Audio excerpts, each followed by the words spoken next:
Hello everyone, my name is Ranjana Yadav और आज हम पढ़ने जा रहे हैं क्लास 12th की हिस्ट्री का chapter 15 framing the constitution the beginning of new era. ये आपकी book theme in India history का पार्ट 3 जो है आपकी थर्ड बुक है उसका लास्ट चैप्टर है। ये वीडियो फर्स्ट पार्ट है जिसमें हम आपके चैप्टर के कुछ जो मेन टॉपिक्स हैं हाफ टॉपिक्स पहले कवर करेंगे, उसके बाद हाफ टॉपिक्स जो रेस्ट बचेंगे उसको नेक्स्ट वीडियो में कवर करेंगे। तो वन बाय वन हम ये सारी चीजें डिस्कस करेंगे जिसमें हम tumultuous टाइम को डिस्कस करेंगे, the making of the constituent assembly, the dominant voices, the vision of the constitution, the will of the people, defining rights and the problem with separate electorates।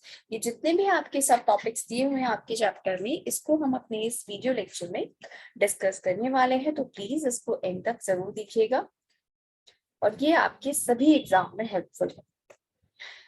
सबसे पहले बात करते हैं फ्रेमिंग ऑफ कॉन्स्टिट्यूशन क्या है। ये आप देख सकते हैं इमेज में हमारा क्या है, कॉन्स्टिट्यूशन है, कॉन्स्टिट्यूशन ऑफ इंडिया, भारत का संविधान है ये।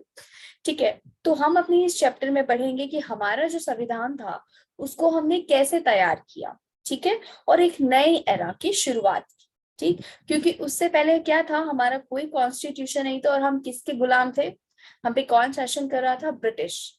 तो पहले जो इंडिया था वो इंडिया नहीं कहलाता था, क्या कहलाता था, ब्रिटिश इंडिया कहलाता था, क्योंकि हम पे रूल कौन करता था, शासन कौन करता था, ब्रिटिशर्स करते थे।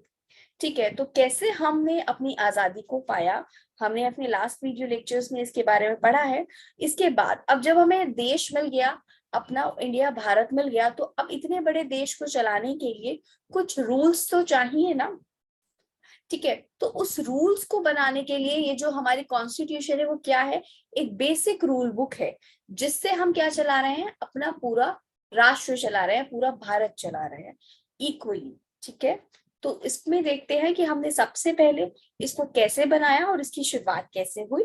स्टार्ट करते हैं। Indian constitution came into affect on 26 जनवरी 1950।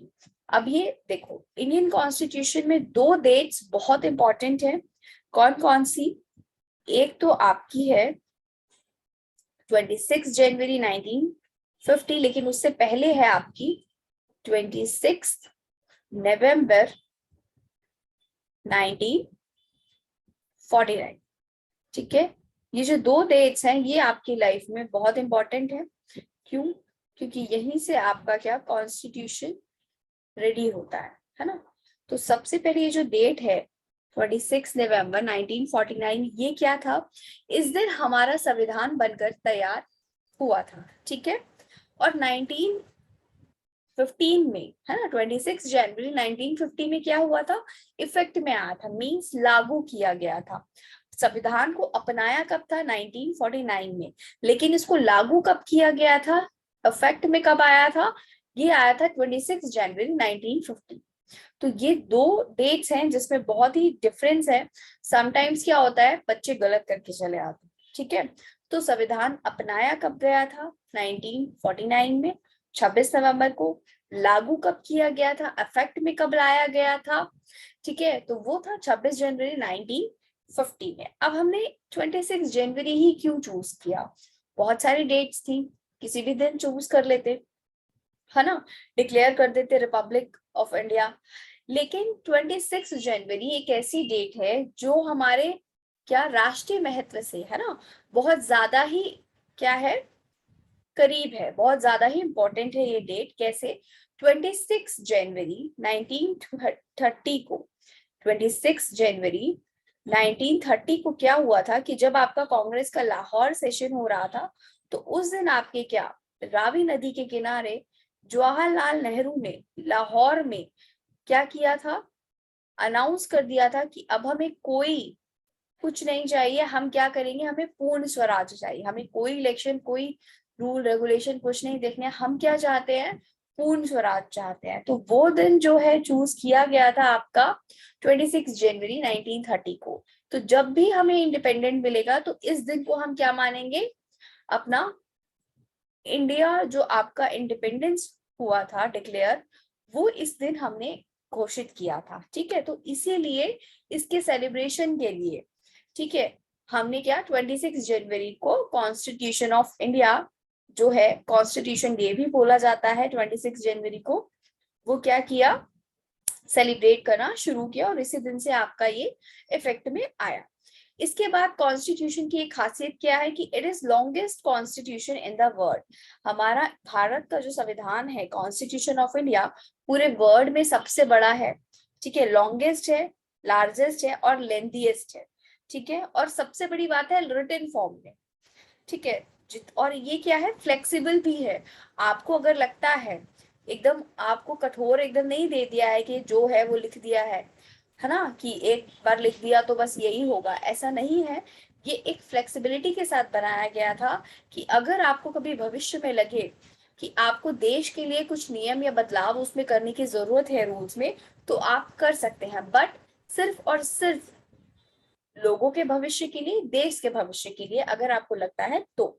ठीक है, so Indian constitution provides equal status to all caste and communities. ठीक है, इंडियन कॉन्स्टिट्यूशन हमें क्या प्रोवाइड कराता है, सभी को इक्वल स्टेटस देता है। किसको, पूरी सभी कास्ट को। ठीक है, जितनी भी आपकी कम्युनिटीज हैं XYZ, मैं किसी का नाम नहीं ले रही हूँ, लेकिन इंडिया में जो लोग रहते हैं जिसके पास क्या है, सिटीजन होने का एक प्रूफ है, जो इंडिया के सिटीजन हैं, ठीक, आप भारत के नागरिक हैं, तो भारत के संविधान आपको इस बात की गारंटी देता है कि आपको वो इक्वल लॉ, इक्वल राइट्स और इक्वल स्टेटस प्रोवाइड कराएगा पूरी सोसाइटी में। ठीक है, सभी को, सभी कास्ट को, सभी कम्युनिटीज को। The constitution of India was framed between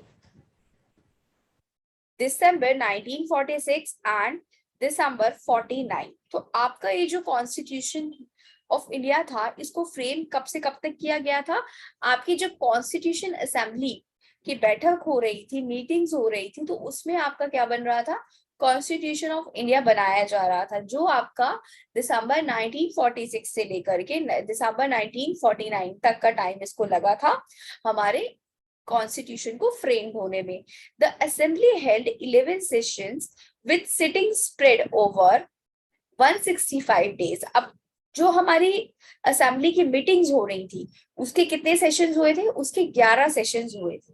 ठीक है, टोटली 11 सेशंस हुए थे, उसके बाद हमारा ये कॉन्स्टिट्यूशन ऑफ इंडिया रेडी हुआ था। और मोर ओवर इसको कितने दिन लग गए थे, आपके 165 दिन से भी ज्यादा का टाइम लग गया था। और इसमें आपका अप्रोक्सीमेटली कितना,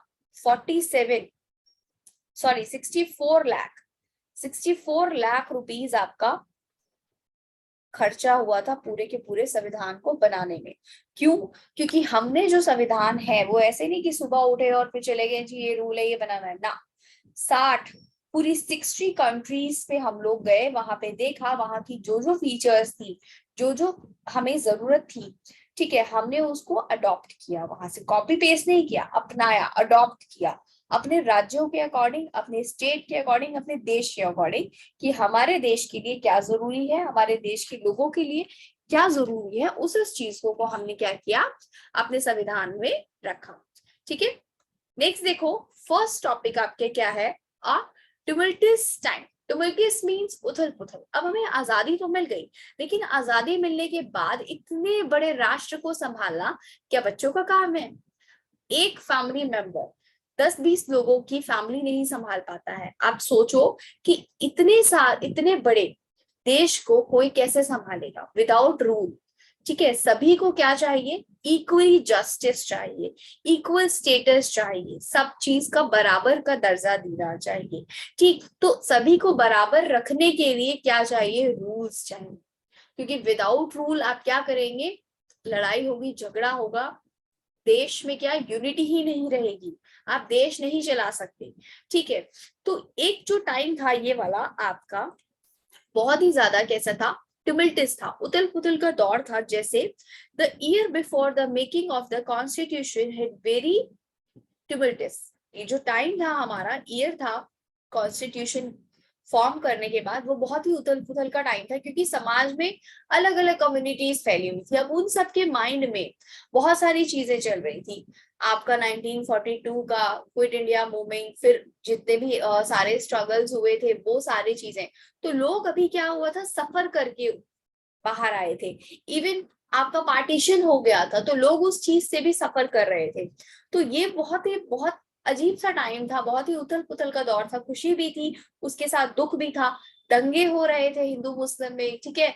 तो बहुत सारी चीजें थी, इसी वजह से ये टाइम कैसा था, थोड़ा सा अनबैलेंस था। India got freedom on 15 August 1947। India को कब फ्रीडम मिली? 15 अगस्त 1947 को। But got also the pain of partition. हमें आजादी मिल गई, बहुत खुशी की बात है। 200 साल तक जिस ब्रिटिश गवर्नमेंट ने हम पे राज किया, हमने उनको यहाँ से भगा दिया, हम लड़ते मरते जैसे भी करके हम जीत गए, ठीक, हमें हमारा देश मिल गया। लेकिन उसके बदले में क्या हुआ? पार्टीशन हुआ, ठीक। हमारा भारत दो भागों में डिवाइड हो गया, ठीक है। तो ये क्या है? पेन था, क्योंकि लोग नहीं जाना चाह रहे थे, लेकिन फिर भी डिवाइड हुआ। क्यों? ब्रिटिश गवर्नमेंट की वजह से। तो the memories of quit India struggle of 1942 were fresh in people's mind. अभी भी इसकी जो मेमोरी थी क्विट इंडिया स्ट्रगल्स की, वो लोगों के माइंड में थी, जो 1942 को हुआ था। अगर कभी आपसे पूछा जाए, ये आपको याद रखना है कि क्विट इंडिया मूवमेंट्स कब हुआ था? 1942 में। People remembered struggles of Subhash Chandra Bose. लोगों को सुभाष चंद्र बोस के स्ट्रगल भी याद है कि कैसे उन्होंने आपकी गवर्नमेंट बनाई, गवर्नमेंट के इलेक्शन में पार्टिसिपेट किया, उसके बाद वो कहाँ, जापान चले गए, सिंगापुर चले गए, जहाँ पे उन्होंने आईएनए की स्थापना की। कैसे उन्होंने भारत को आजादी दिलाने में जितने भी फ्रीडम फाइटर्स थे उनको याद कर रहे थे लोग। Congress and the Muslim League had failed to arrive at a settlement that would bring about religious compromises and social harmony. आपकी कांग्रेस और मुस्लिम लीग वो दोनों ही फेल रही समाज में। आपका क्या, सोशली जो कम्युनिटीज थी, ठीक है, उसमें तालमेल बैठाने को वो बिल्कुल ही क्या थे, फेल हो गए थे, क्योंकि भाईचारा आपस में खत्म हो गया था। क्यों? हिंदू मुस्लिम का ये डिवाइड एंड रूल आ गया था, ठीक है। तो मुस्लिम लीग और कांग्रेस दोनों फेल हो गई थी इस तरह की सेटलमेंट करने के लिए। Late 1940s mass protest of workers and peasant in different parts of the country. आपकी 1940s के टाइम पे बहुत बड़े पैमाने पर आपके वर्कर्स और पीजेंट्स अलग अलग कंट्रीज में अपने अलग अलग उसमें अपने हक के लिए क्या कर रहे थे, लड़ाई कर रहे थे।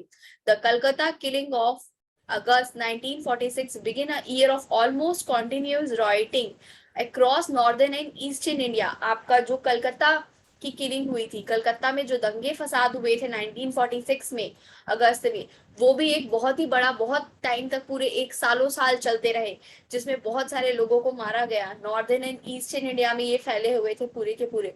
तो ये सारे लड़ाई दंगे फैले हुए थे हर तरफ। बंटवारा, आजादी मिल गई थी, लेकिन आजादी मिलने के बाद भी लोग चैन से नहीं बैठ रहे थे, एक दूसरे को मार काट रहे थे, बहुत बुरी हालत थी, ठीक है। तो riots killing something wrong with the women's were continues. आपका इन दंगों में ये भी नहीं देख रहे थे लोग कि हाँ वुमेन्स हैं, चिल्ड्रंस है या क्या है, भड़के हुए थे, एक दूसरे को मार रहे थे, काट रहे थे अपने हक के लिए। तो बहुत बुरा टाइम चल रहा था आपका ये, जिससे लोग उभर नहीं पाए थे। अगस्त 15 अगस्त 1947 was a day of the joy but also had sorrow। ठीक, हमें आजादी मिल गई थी, हम उसके लिए खुश भी थे, लेकिन एक तरफ दुखी भी थे, क्योंकि पार्टीशन हो रहे थे, दंगे हो रहे थे, कोई भी खुश नहीं था, ठीक। But many Muslims in India and Hindus and Sikh in Pakistan were now faced with a crucial choice and had to accept that environment। अब क्या था कि अब जो आपके कुछ मुस्लिम से जब पार्टीशन हो गया, तो जो पाकिस्तान में मुस्लिम्स रह रहे थे वो तो वहां खुश थे, लेकिन जो वहां पे सिख और हिंदू रह रहे थे वो वहां पे खुश नहीं थे, ठीक। जो इंडिया में रह रहे थे आपके मुस्लिम्स, वो भी खुश नहीं थे। तो उन सबको ये लग रहा था कि अब पार्टीशन हो गया है, बंटवारा हो गया, ना हम वहां जा सकते हैं ना ये लोग यहाँ आ सकते हैं, ठीक। तो हमें जैसा यहाँ पे एनवायरनमेंट मिल रहा है, अब हमें उसको एक्सेप्ट करना ही पड़ेगा, क्योंकि अब यही हमारा देश है, यही हमें जीना मरना है, ठीक है। तो वो सारी चीजें भी फेस हो रही थी। Then millions of refugees were moving across the boundaries, but they did not reach on their destinations and were killed by the Hindu and Muslims। अब क्या था कि देखो, ये बॉर्डर है, ठीक, ये आपके बॉर्डर्स आ गया, ये आपका पाकिस्तान का बॉर्डर आ गया, ये आपका हिंदुस्तान का बॉर्डर आ गया। ठीक, अब जो रिफ्यूजीज थे, अब वो आए, यहाँ से ये लोग यहाँ आए, यहाँ से ये लोग यहाँ गए। ठीक, लेकिन इनको जहां पहुंचना चाहिए था वहां पे ये लोग नहीं पहुंचे और इनको बीच में ही क्या किया गया, मार दिया गया। आपने देखा होगा पिक्चर्स में, है ना, गोल्ड मूवी है, आपकी गदर मूवीज है, उसमें पूरा हिंदू मुस्लिम का प्रोटेस्ट दिखाया हुआ है कि किस तरीके से दंगे फसाद फैले हुए थे। ठीक है, तो इन लोगों को क्या है, इनकी डेस्टिनी तक पहुंचने ही नहीं दिया और पहले ही मार दिया। Then another problem faced of the new nation that was princely states. और एक दूसरी प्रॉब्लम भी आ रही थी। चलो ठीक है, एक हो गया आपका इंडिया, ठीक, दूसरा हो गया आपका पाकिस्तान, तीसरे आपके क्या बढ़ गए, आपके इंडिया 3 हिस्सों में डिवाइडेड हो गया, आपका प्रिंसली स्टेट्स। जो आपके ब्रिटिश गवर्नमेंट थी उन्होंने क्या कर दिया, जितने भी ये राजा रजवाड़े थे उनको बोल दिया, उनकी रियासतों को, कि आपका एक अलग से बनेगा। और वो उनकी बातों में आकर के ये मान रहे थे कि हाँ ठीक है, हमें इंडिया में मर्ज नहीं होना है, ना हमें पाकिस्तान में मर्ज होना है, हमें अपना एक अलग से दे दीजिए स्टेट, हम उस पर अपना राज करेंगे, हम इनके साथ मर्ज नहीं होना चाहते। तो करीबन 1/3 एरिया जो आपके सब कॉन्टिनेंट का था वो क्या था, under the control of the nawabs and maharajas, and these were under the British rules. अब आपका जो 1/3 एरिया था पूरे इंडिया का, आप यहाँ पे देख सकते हैं ये सारी की सारी, ठीक है, तो ये जो सारा आपका 1/3 एरिया है, ये सारा का सारा क्या था, आपके प्रोविंसरी। जो रेड कलर का है ये क्या है, ब्रिटिश प्रोविंसेस है, जो ब्रिटिश प्रोविंसेस हैं वो हैं। और जो आपके ये येलो वाला पार्ट है ये क्या है, प्रोविंसली स्टेट्स है, राजा रजवाड़ों के, नवाब्स के। ठीक, तो ये क्या कह रहे थे कि हम इनके साथ मर्ज नहीं होना चाहते, हमें अपना अलग से राज्य बनाने का दिया जाए, कि हमें भी अलग से स्टेट बनाना है। ठीक, अब ये जो थे पूरा सब कॉन्टिनेंट यहाँ अलग अलग हिस्सों में, ये क्या नवाब्स और महाराजा के कंट्रोल में था, अंडर में था। और ये नवाब और महाराजा किसके कंट्रोल में थे, आपके ब्रिटिश गवर्नमेंट के कंट्रोल में थे। तो इन्होंने इनकी बात मान करके मांग तो कर ली, लेकिन ऐसा हुआ नहीं, क्योंकि अगर जो आपके ये प्रिंसली स्टेट्स भी अलग से स्टेट बन जाते तो फिर इंडिया तो और ज्यादा छोटा हो जाता, है ना। तो बाद में लेकिन फिर इनको मिला लिया गया, क्योंकि तब भी ये मिलना नहीं चाह रहे थे इंडिया से, बट बाद में आपके वल्लभ भाई पटेल ने इनको मिला लिया सारी रियासतों को। British clearly told them to join either India और पाकिस्तान। जो ब्रिटिशर्स थे उन्होंने कहा था कि आपको अलग से राज्य तो बना के नहीं दिया जाएगा, आपके पास बस इतना है कि या तो आप इंडिया के साथ मर्ज हो जाओ या तो आप पाकिस्तान के साथ मर्ज हो जाओ।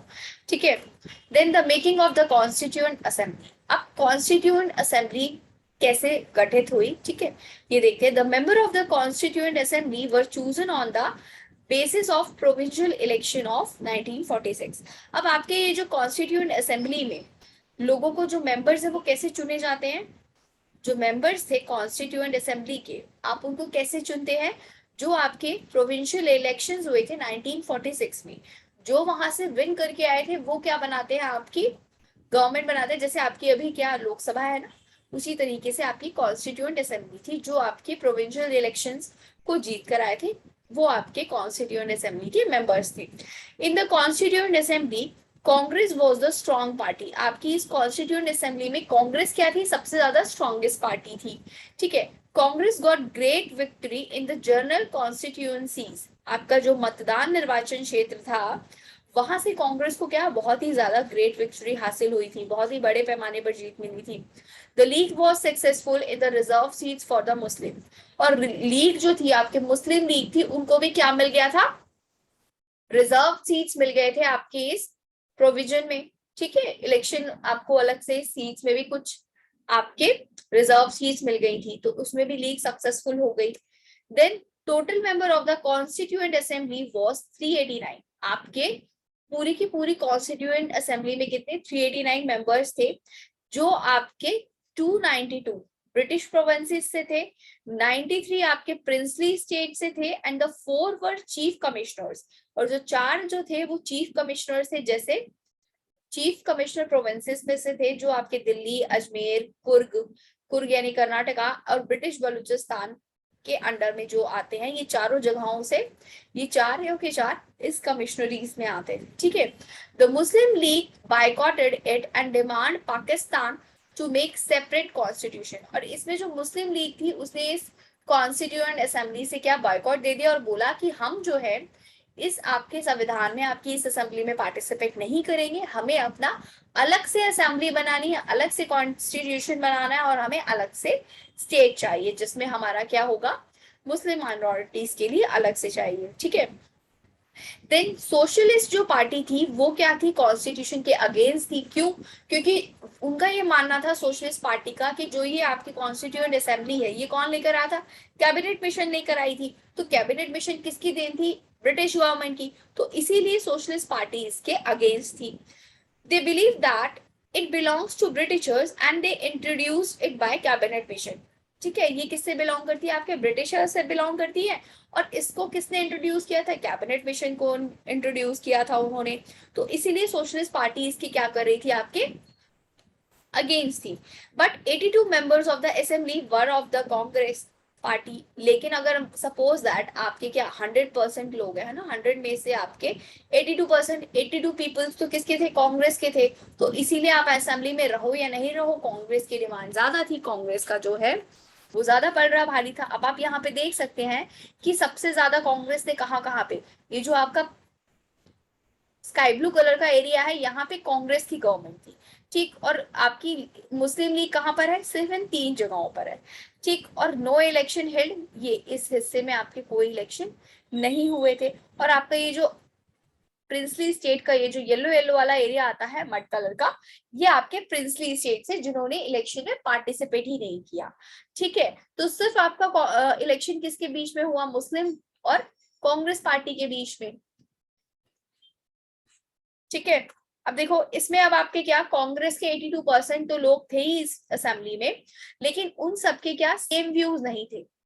But all had not same view, some were inspired from the socialist party and some from zamindari, both were different. अब क्या थे कि कुछ जो थे आपके सोशलिस्ट पार्टी से इंस्पायर थे और कुछ आपकी जमींदारी से इंस्पायर थे। सोशलिस्ट पार्टी वाले जो आपके मिडिल क्लास के लोग थे, पुअर क्लास के लोग थे ना, एग्रीकल्चर जो करते थे, पीजेंट्स करते थे, वर्कर्स करते थे, इनके सपोर्ट में थे।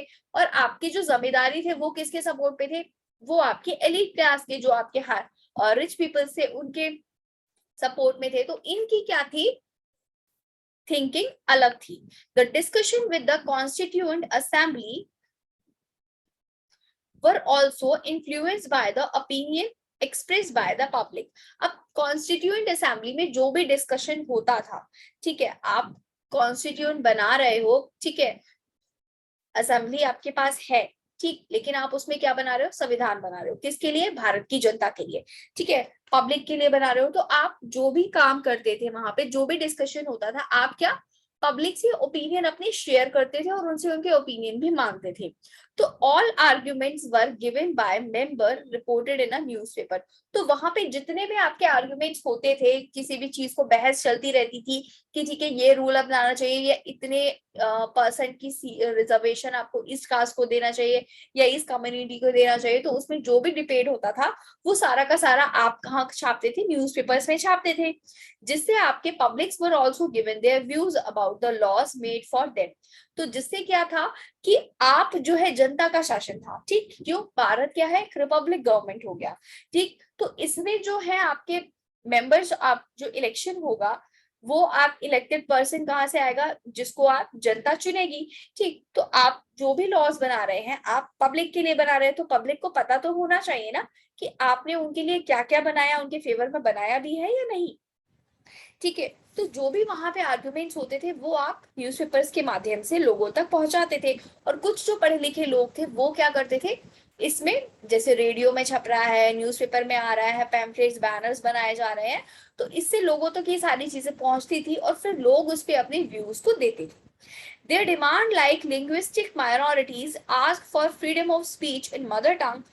Low caste demanded reservation of separate seats in government offices and prohibition of cow slaughters।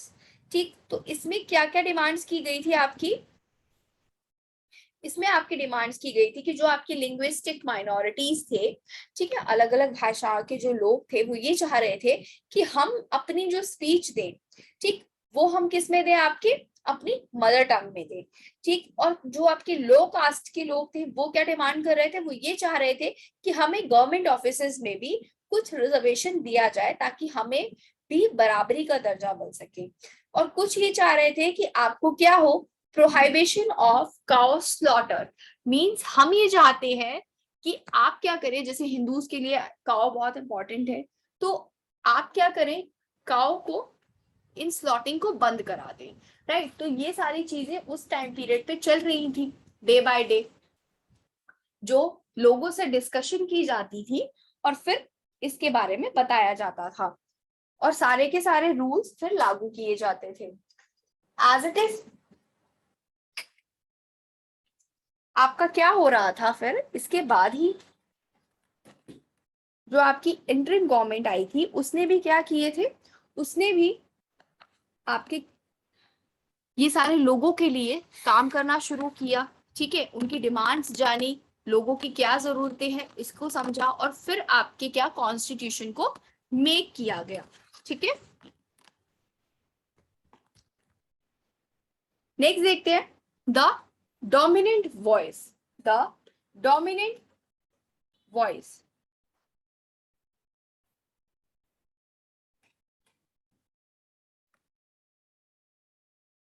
The Constitution Assembly had 300 members in all.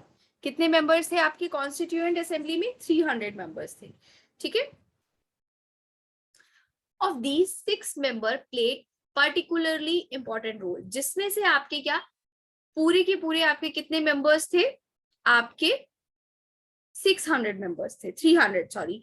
Then इसमें से 300 में से जो 6 मेंबर्स थे उन्होंने क्या बहुत ही इंपॉर्टेंट रोल प्ले किया, जैसे 3 were represented of the Congress, namely Nehru, V B Patel and Rajendra Prasad. आपके जो 3 रिप्रेजेंटेटिव थे 6 में से वो क्या थे, कांग्रेस के रिप्रेजेंटेटिव थे, ठीक है, जिनमें आपके कौन थे, जवाहरलाल नेहरू थे, वल्लभ भाई पटेल थे एंड राजेंद्र प्रसाद थे, ठीक।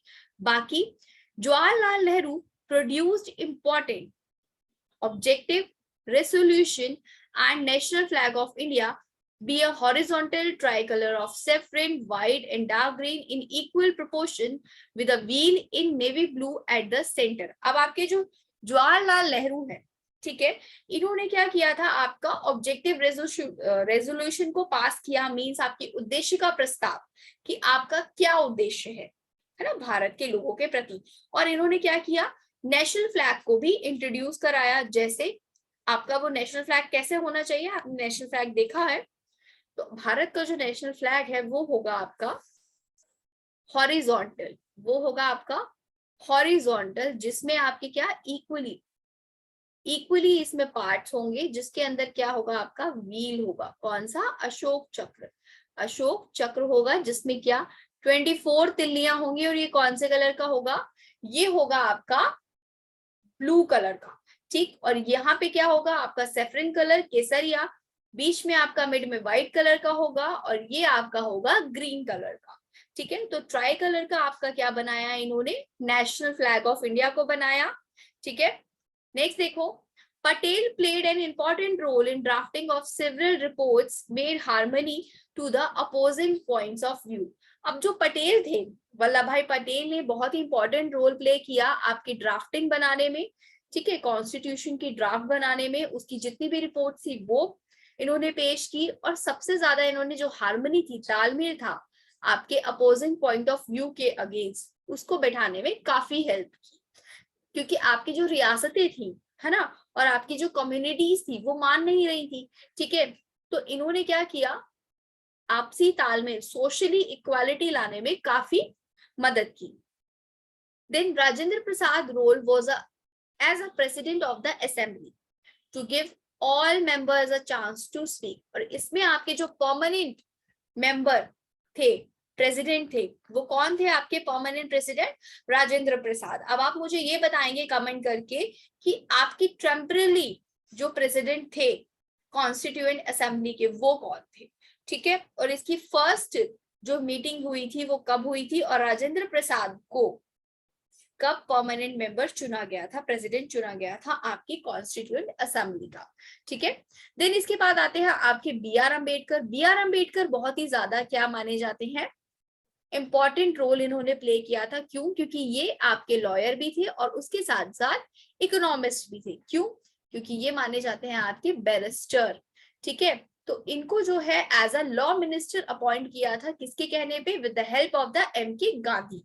महात्मा गांधी के कहने पर इनको कॉन्स्टिट्यूएंट असेंबली में आपके लॉ मिनिस्टर अपॉइंट किया गया था। And he served as a chairman of the drafting committee of the constitution. और इनको लॉ मिनिस्टर होने के साथ साथ क्या अपॉइंट किया था? चेयरमैन अपॉइंट किया था ड्राफ्टिंग कमेटी का, जिसने क्या? एक प्रारूप तैयार किया था, किसका? कॉन्स्टिट्यूशन का। तो आपको B.R. अम्बेडकर दो चीज से जाने जाते हैं, क्या? Father of constitution, chairman of drafting committee and the law minister of constitution of assembly. ठीक है, ये तीन चीजें याद रखना B.R. अम्बेडकर के लिए। Next, two other lawyers, K.M. Munshi and Alladi Krishnaswamy Iyer, both gave important inputs in the drafting of the constitution. आपके तीन मेंबर्स तो चुन लिए थे, बता दिए थे कौन कौन थे, लेकिन उसके साथ साथ दो और थे। कौन? के मुंशी और अल्लादी कृष्ण स्वामी अय्यर। ये दोनों के दोनों क्या थे? लॉयर्स थे, जिन्होंने अपने कुछ इंपॉर्टेंट इनपुट्स दिए थे आपके इस ड्राफ्टिंग कॉन्स्टिट्यूशन में। ठीक है, ये देख सकते हैं। With these six, two other important members who helped them. ठीक, इन छह के साथ ही, ठीक है, 6 मेंबर्स के अलावा भी दो और इंपॉर्टेंट मेंबर्स थे, जिन्होंने आपके कॉन्स्टिट्यूशन को मेक करने में क्या की? हेल्प। कौन कौन? B.N. राव। B.N. राव ये रहे आपके, और आपके S.N. मुखर्जी। ठीक है, B.N. राव कौन थे? B.N. Rao is the constitutional adviser of government of India. ये क्या थे? आपके कॉन्स्टिट्यूशनल एडवाइजर थे गवर्नमेंट ऑफ इंडिया के। Then he prepared a series of background reports based on study of political system in the different countries. ठीक है, तो आपकी ये क्या करते थे? पॉलिटिकल सिस्टम जो था अलग अलग कंट्री का, तो उसकी क्या बैकग्राउंड रिपोर्ट इन्होंने एक बेस तैयार किया था, ठीक है, कानून का। Then S.N. मुखर्जी कौन थे? आपके चीफ ड्राफ्ट्समैन। S.N. मुखर्जी कौन थे आपके? S.N. मुखर्जी आपके थे चीफ ड्राफ्ट में। ठीक है, he had to ability to put complex proposals in a clear legal language। कि आपको कैसे, इनके पास इतनी एबिलिटी थी कि ये आपकी किसी भी कॉम्प्लेक्सिटी में एक क्लियर लीगल लैंग्वेज के थ्रू जस्टिफिकेशन को पुट आउट करके उस मामले को सॉल्व कर देते थे। और आपका इस कॉन्स्टिट्यूशन बनने में कितना टाइम लगा था? ये बहुत इंपॉर्टेंट क्वेश्चन है। 2 years 11 months एंड 18 days। ठीक है, पूरे के पूरे 2 साल 11 मंथ्स और 18 दिन लगे थे। नेक्स्ट देखो, the vision of the constitution. अब आपकी क्या विजन कैसा था कॉन्स्टिट्यूशन का? On 13 December 1946, Jawaharlal Nehru introduced the objective resolution in the Constituent Assembly. अब आपके क्या, जवाहरलाल नेहरू ने 13 दिसंबर 1946 को आपका क्या ऑब्जेक्टिव रेजोल्यूशन पास किया कॉन्स्टिट्यूशन असेंबली में। ये डेट याद रखना, पूछ लेता है कि कॉन्स्टिट्यूशन असेंबली में ऑब्जेक्टिव रेजोल्यूशन कब पास किया गया था? तो 13 दिसंबर 1946 को, जिसमें ये घोषित किया गया, it proclaim India to be an independent sovereign republic. जिसमें क्या बताया गया? इंडिया को एक इंडिपेंडेंट सॉवरेन रिपब्लिक घोषित किया गया कि इंडिया क्या है, अब किसी के अंडर में नहीं है, वो क्या है? इंडिपेंडेंट है, फुल्ली इंडिपेंडेंट है अपने सारे निर्णय लेने के लिए। ठीक है, और आपका ऑब्जेक्टिव रेजोल्यूशन क्या होता है? एक आपका क्या उद्देश्य, ठीक है, इंट्रोडक्शन, मिनी कॉन्स्टिट्यूशन बोला जाता है इसको। Guaranteed it's citizen justice equality and freedom would be given. इसमें आपका क्या दिया गया था कि सिटीजन्स को गारंटी दी गई थी कि आपको equally justice, equality and freedom दिया जाएगा भारत में। assured that equal safeguards shall be provided for minorities, backwards and tribal areas and depressed and other backward classes। और इसमें इस बात के लिए इनको क्या assured किया गया था कि आप की पूरी सेफ्टी की जाएगी, आप यहाँ पे पूरे सेफ हैं, चाहे वो आप किसी भी माइनॉरिटी से हो, चाहे वो किसी भी बैकवर्ड क्लासेस से हो, कोई भी ट्राइबल एरिया से हो, कोई भी डिप्रेस्ड या अदर बैकवर्ड क्लासेस के हो, कहीं के भी हो, किसी भी कम्युनिटी से बिलोंग करते हो, आपके लिए बस इतना इंपॉर्टेंट है कि आप क्या है? सिटीजन ऑफ इंडिया है, भारत के नागरिक है, तो आपको सारे के सारे इक्वली चीजें प्रोवाइड की जाएंगी, राइट्स। ओके, डिस्क्रिमिनेशन किसी के साथ नहीं किया जाएगा, भेदभाव should be abolished, right? They borrowed constitution from different countries, 60, कितनी countries? 60 country, but they did not copy paste. इन्होंने सारा के सारे rules, regulation जो भी हमारे देश के लिए जरूरी थे वो अपनाए, borrow किए, लेकिन copy paste नहीं किया. कितनी कंट्रीज में घूमे ये लोग? 60 कंट्रीज में घूमे, और उसके बाद इनको जो लगा कि हाँ हमारे इंडिया के लिए ये बेनिफिट है, ये रूल्स अपनाने चाहिए हमें, तो इन्होंने उस चीज को अपनाया, बट कॉपी नहीं किया.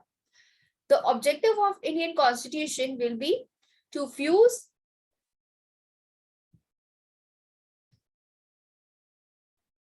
the liberal ideas of democracy with socialist ideas of economic justice and readapt and rework these ideas in Indian context. अब क्या था कि इसका ऑब्जेक्टिव क्या था कि इंडियन जो गवर्नमेंट है, आपका इंडियन कॉन्स्टिट्यूशन है, उसमें आपकी कैसे आइडियाज होने चाहिए? लिबरल, उदारवादी आइडियाज होने चाहिए, जो आपकी डेमोक्रेसी और आपके सोशलिस्ट आइडिया होने चाहिए. लिबरल आइडिया कैसे होने चाहिए?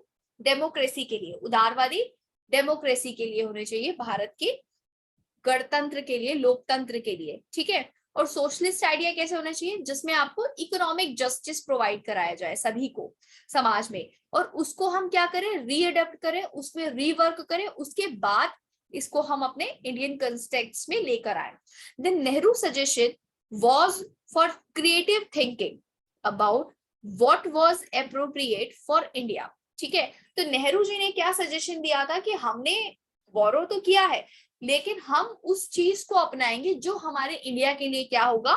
जरूरी होगा, उचित रहेगा, ठीक है. और उसमें हम क्या करेंगे? क्रिएटिव थिंकिंग रखेंगे. ये नहीं कि वहां से संविधान उठाया और कॉपी पेस्ट कर दिया. आपको मिलता है ना असाइनमेंट मिलता है, तो आप उसमें अपनी बुद्धि थोड़ी लगाते हो, गूगल पे सर्च मारा या इधर उधर से कॉपी किया और दे दिया, बस.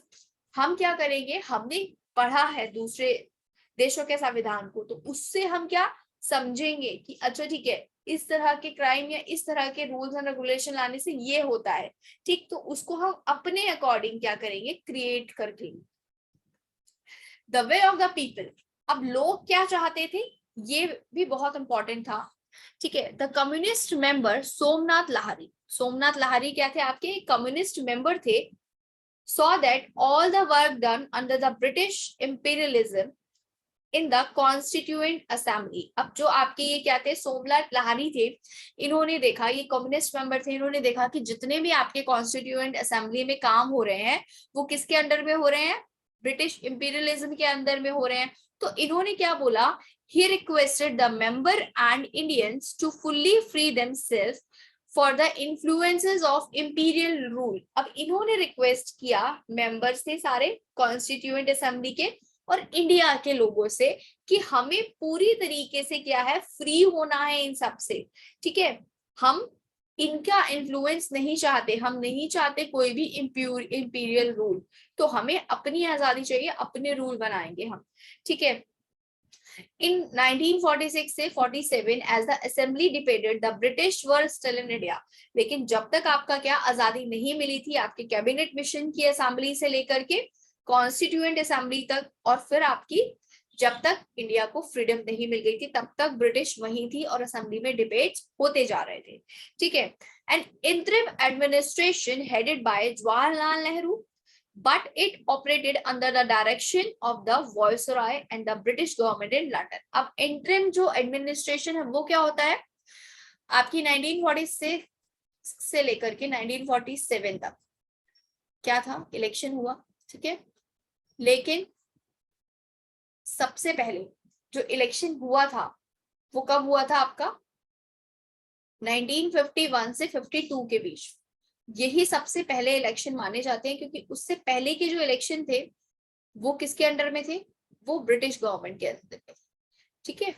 वो ब्रिटिश गवर्नमेंट के अंदर में थे, ठीक है. जिसपे कौन? इलेक्शन तो हम लड़ रहे हैं, लेकिन हम पे रूल कौन कर रहा है?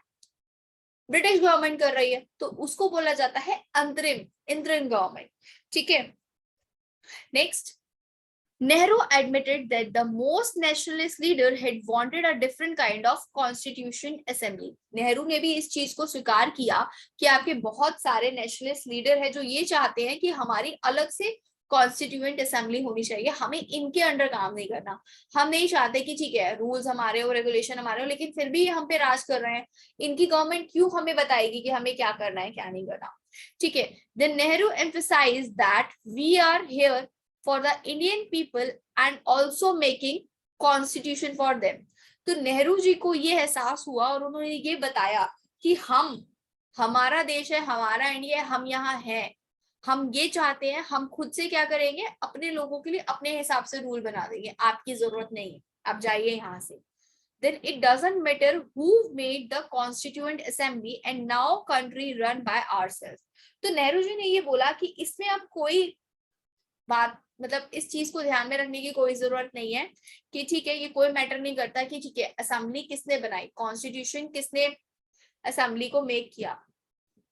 मैटर क्या करता है कि अब इसको चला कौन रहा है, देश को हम चलाएंगे। ठीक है, बेशक हमारी असेंबली उन्होंने मेक करवाई थी, लेकिन अब रूल कौन करेगा, हम करेंगे अपने अकॉर्डिंग। ठीक है, now new India try to change by introducing some important facts. अब क्या हो गया, इंडिया आ गया अपने आपको इंट्रोड्यूस करने के लिए, एक नए तरीके के भारत का निर्माण करने के लिए, नई चीजों के फैक्ट को सामने लाने के लिए, अपनाने के लिए चेंजेस को। जैसे in the 19th century social reformers opposed child marriage and demanding that the widows allowed to remarry। अब क्या था कि समाज में बहुत ज्यादा ही कुरीतियां फैली हुई, ठीक है, बहुत ज्यादा ही ये सारी चीजें फैली हुई थी। तो इन्होंने क्या किया, सबसे पहले समाज में चेंज लाना शुरू किया। 19th सेंचुरी के आपके क्या सोशल रिफॉर्मर्स थे, इन्होंने अपोज कर दिया चाइल्ड मैरिज को, जो आपका बाल विवाह होता था उसको बैन करवा दिया। ठीक, उसके बाद आपका आता है, इन्होंने अलाउ किया, डिमांड किया कि इसमें क्या होता था, पहले के टाइम पीरियड पे अगर किसी का हस्बैंड मर जाता था तो वो जो विडो लेडी है वो उसके साथ जाके सती हो जाती थी। तो इन्होंने क्या किया, सती प्रथा को बंद कराया, और अगर कोई विधवा है तो उसको क्या बोला, रीमैरी करने के लिए विधवा पुनर्विवाह एक्ट पारित करा। ठीक है, किसने, ये आप मुझे बताएंगे। और चाइल्ड मैरिज एक्ट कब पास हुआ ये भी आप मुझे बताएंगे। ठीक है, तो ये सारे के सारे सोशल रिफॉर्म्स करने शुरू हो गए, होने शुरू हो गए। Then Swami Vivekananda campaign for the reform of Hinduism. अब इन्होंने क्या किया, स्वामी विवेकानंद ने आपके हिंदुइज्म में सुधार लाने के लिए एक कैंपेन चलाया। ज्योतिबा फुले कहाँ से, महाराष्ट्र की थी। Pointed to the suffering of the depressed caste. अब जो ज्योतिबा फुले थी वो क्या कर रही थी, उन्होंने पॉइंट किया किस चीज को, कि आपकी जो डिप्रेस्ड कास्ट थी वो जो भी चीजों से सफर कर रही थी, अब आपका जब न्यू गवर्नमेंट फॉर्म हो रहा है, न्यू लॉ बनाया जा रहा है, कॉन्स्टिट्यूशन में मेक हो रहा है, तो उसमें उन चीजों को भी ध्यान में रखा जाए कि आगे अब इनके साथ ये भेदभाव या इस तरीके का सफर ना करेंगे लोग। Communist and socialist organized workers and peasants they were demanding economic and social justice.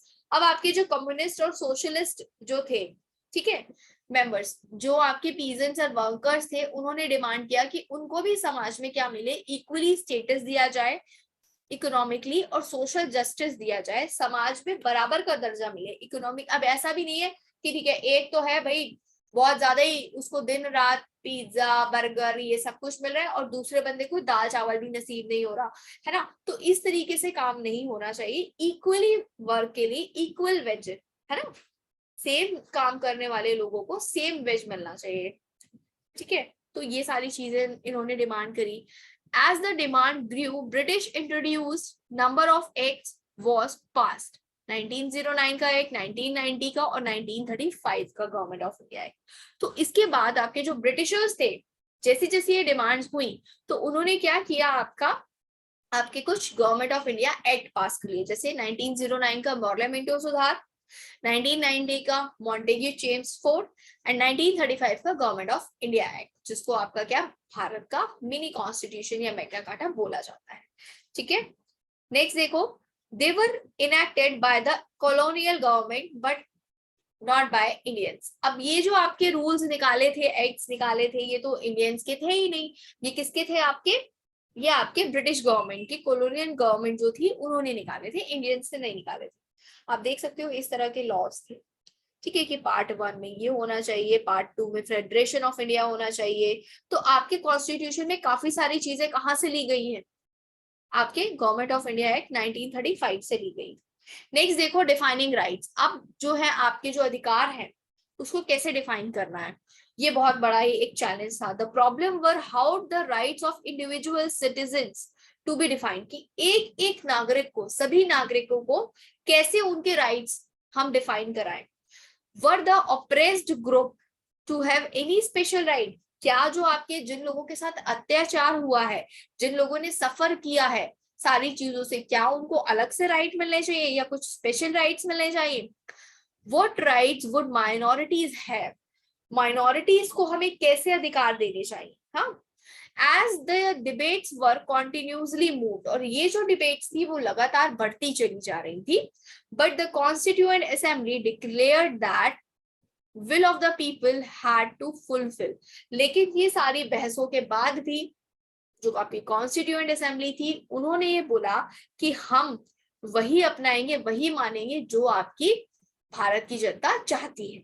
ठीक है, next, the problem with separate electorates. ठीक है, seats allocated to each British provinces were to be divided among the two principal communities, Muslim and Hindus, in proportion to their population. अब क्या हुआ था, सबसे ज्यादा हमें क्या प्रॉब्लम आई, अलग अलग से ये जो आपके प्रतिनिधित्व निर्वाचक मंडल जो है मांग रहे थे अपनी अपनी माइनॉरिटीज को लेकर, कम्युनिटीज को लेकर के, तो आपका जो मॉडल मिंटो रिफॉर्म्स था 1909 का, उसमें यही तो था ना कि इनको आपका अलग से सेपरेट इलेक्टोरेट दे दिया था मुस्लिम लीग को। ठीक है, तो यही चीज थी कि अब इन दोनों कम्युनिटीज को कैसे दिए जाए, कहाँ कहाँ पे कितनी सीट्स लोकेट कराई जाए। ठीक है, तो ये भी एक बहुत बड़ी प्रॉब्लम थी। Then on 27th August 1947, B. Poker Bahadur made a powerful speech for continuing separate electorates. अब आपके जो बी पोकर बहादुर थे, इन्होंने 27 अगस्त 1947 को एक बहुत ही क्या पावरफुल स्पीच दी कि हमें ये जो सेपरेट इलेक्टोरेट है इसको कंटिन्यू रखना चाहिए। ठीक है, he said there was no other option for the Muslim except it and non-Muslim could not be understood it. वो ये कह रहे थे कि हमारे पास कोई ऑप्शन नहीं है मुस्लिम को इस चीज को अपनाने के लिए, और जो आपके नॉन मुस्लिम है वो इस चीज को नहीं समझ सकते। क्यों? क्योंकि उनका ये कहना था कि अगर आपका ये सेपरेशन नहीं हुआ, ठीक है, तो भारत में, इंडिया में आपकी जो माइनॉरिटी कम्युनिटी है उसमें बहुत कम लोग हैं, तो आप कभी रूल नहीं कर पाएंगे इसमें और आपकी गवर्नमेंट कभी नहीं आ पाएगी। ठीक है, तो ये इस तरह की बातें यहाँ पे फैलाई जा रही थी। Then the need was to create a political framework in which minorities could live in harmony with others. अब इसमें क्या था कि हमें एक ऐसा पॉलिटिकल फ्रेमवर्क तैयार करना चाहिए जिसमें आपकी जो माइनॉरिटीज हैं और जो अदर लोग हैं उनके साथ एक तालमेल बैठाया जा सके। ठीक, तो this demand for separate electorates provoked anger amongst most nationalist. अब जो था कि आपका ये जो मुस्लिम लीग ने ये बोल दिया ना कि हमें अलग से निर्वाचन मंडल चाहिए, हमें अलग से स्टेट चाहिए, तो इससे क्या हुआ कि आपकी क्या जो नेशनलिस्ट लीडर्स थे वो क्या भड़क गए इस बात को सुन करके। ठीक है, तो most nationalist told that it was introduced by British divide the people. तो आपके बहुत सारे जो नेशनलिस्ट थे उन्होंने इस बात को समझाया कि ये जो है आपका ब्रिटिश ने कुछ लोगों के अंदर लेकर आया है डिवाइड करने के लिए। ठीक है, ये जो आप सेपरेट इलेक्टोरेट मांग रहे हैं ये किसने मांग की? आपकी ब्रिटिश ने। किससे करवाया?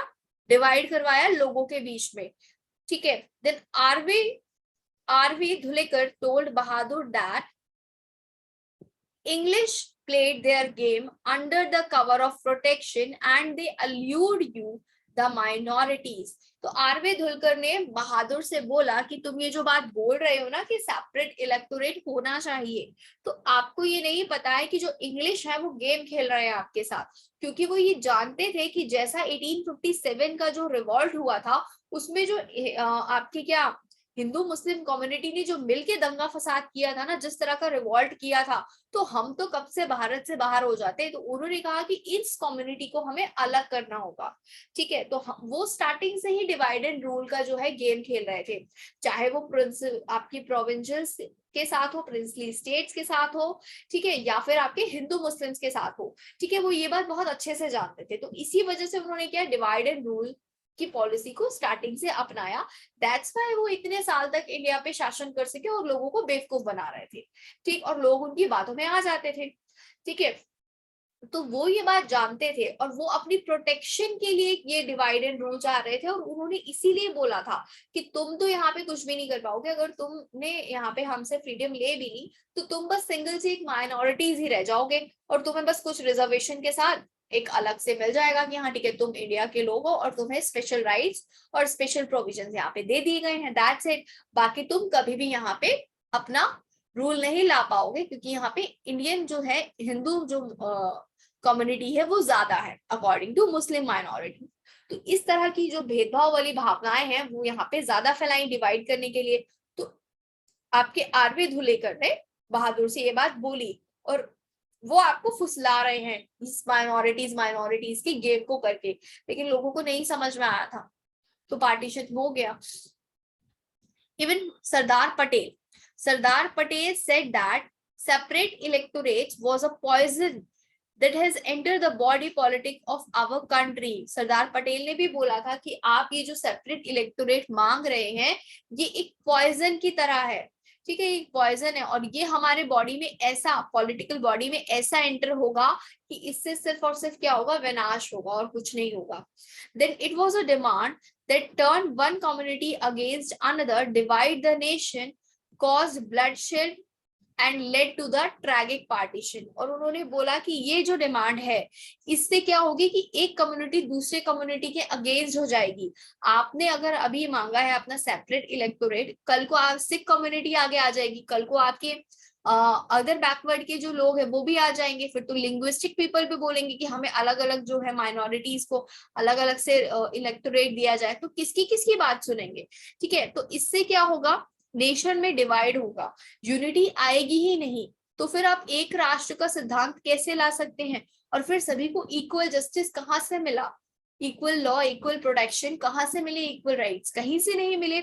तो इसकी वजह से क्या होगा, ब्लड शेड मीन्स पूरा खूनी दंगा हो जाएगा, दंगे फसाद हो जाएंगे। अगर हमने आपकी बात मान के आपको दे दिया और दूसरे कम्युनिटी के लोग आए उनकी बात नहीं मानी, जैसे अभी देख नहीं रहे थे जाटों ने वो जो किया था रिवॉल्ट, कि उनको भी इतने परसेंट का रिजर्वेशन चाहिए, तो ये सारी चीजें होती रहती हैं। इसीलिए उन्होंने बोला था कि अगर हमने तुम्हारी जो डिमांड है इससे बहुत ज्यादा खून खराबा होगा और इससे बहुत ही ज्यादा ट्रैजिक आ जाएगी, ट्रेजेडी, पूरा पार्टीशन हो जाएगा। तो फिर उन्होंने बोला कि do you want to peace in this land, if so then leave it and urged.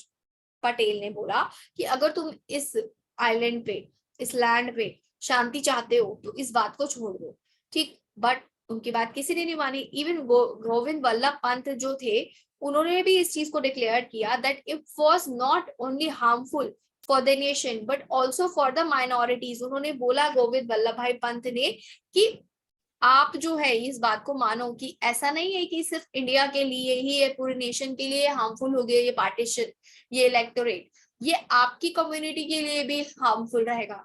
But उनकी बात किसी ने नहीं मानी। Then the constitution would give to citizens rights but citizen had to offer their loyalty to the state. अब क्या था कि आपका जो कॉन्स्टिट्यूशन था, ठीक, आपके कॉन्स्टिट्यूशन ऑफ इंडिया में आपको क्या दिया गया है, जस्टिस, लिबर्टी, इक्वालिटी, फ्रेटर्निटी, ये सारी चीजें दी हुई हैं, ठीक है। आपके इंडिया के सिटीजन को पूरे राइट्स दिए हुए हैं, लेकिन बदले में आपसे आपका कॉन्स्टिट्यूशन और आपका इंडिया, आपका राष्ट्र आपसे सिर्फ क्या मांगता है, सिर्फ लॉयलिटी मांगता है स्टेट के लिए, ठीक है।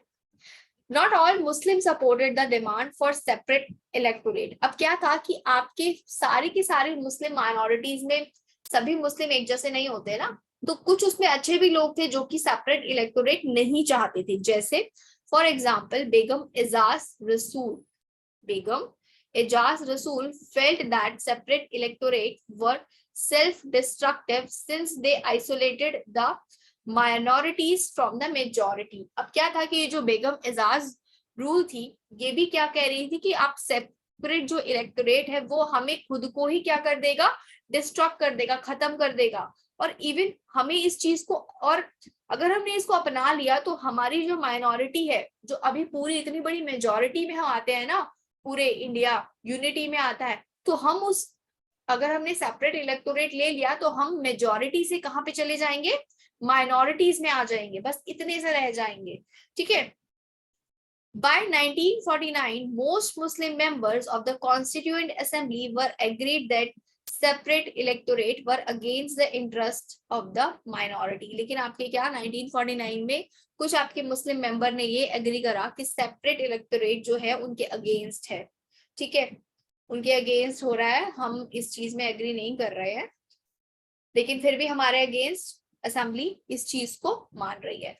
So thank you so much. I hope आपको ये चैप्टर समझ में आ गया होगा. इस the next part next video lecture में करेंगे जिसमें हम सारी चीजों को खत्म करेंगे. Thank you so much.